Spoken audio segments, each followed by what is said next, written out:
Cette convention a été signée pour la première fois en 2019 entre le Sénat et Corsair. Le Sénat qui venait d'être mis en place, je crois, 1 an avant. Et portait uniquement sur la possibilité pour des sénateurs d'aller en mission officielle, donc, avec Corsair, parce qu'il y avait un autre concurrent qui n'était pas Air Côte d'Ivoire, que je ne vais pas citer, qui faisait des prix un peu plus élevés.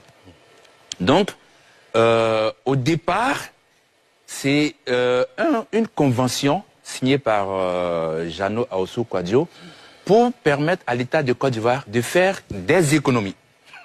Ça, c'est l'esprit de la convention. Et cette convention a été renouvelée en 2022. C'est en 2022, donc, que du fait de la bonne expérience de 2019, tout à fait, que 4 autres institutions viennent se greffer dans cette convention, à savoir donc l'Assemblée nationale, le Conseil économique et social, l'Assemblée des régions et des districts, et puis l'UVIC aussi. L'Union des villes et communes de Côte d'Ivoire. L'Union des villes et communes de Côte d'Ivoire. Cette convention devrait prendre fin en décembre 2024. C'est là où Guillaume Bateau n'a pas raison. Parce que la convention devrait prendre fin en décembre 2024. Alors qu'il est annoncé pour juin, jouer tout au plus, l'ouverture de la ligne Abidjan-Paris par Air Côte d'Ivoire. Donc, l'opportunité de signer cette convention alors même qu'il y a la compagnie ivoirienne qui va ouvrir la ligne est totalement inconséquente. Totalement. Pourquoi? Parce que là, il est en train de catégoriser les Ivoiriens.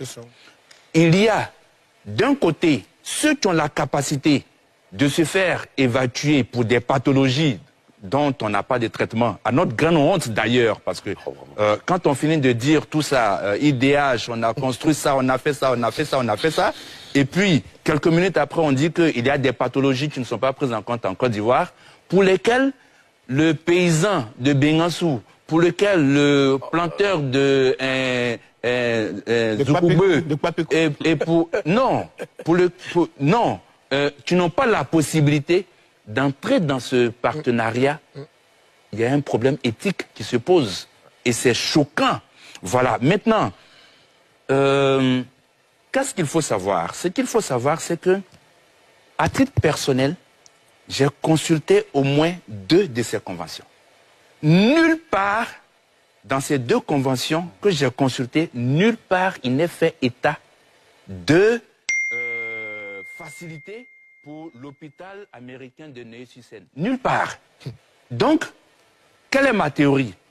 Vu que cette disposition n'existait pas dans les contrats de 2019 et de 2022, à savoir permettre à des personnalités d'aller se faire soigner à l'hôpital en France en bénéficiant de tarifs préférentiels, comme Madame la Présidente du Sénat, Madame Kadia Camara, l'a dit avec beaucoup de fierté.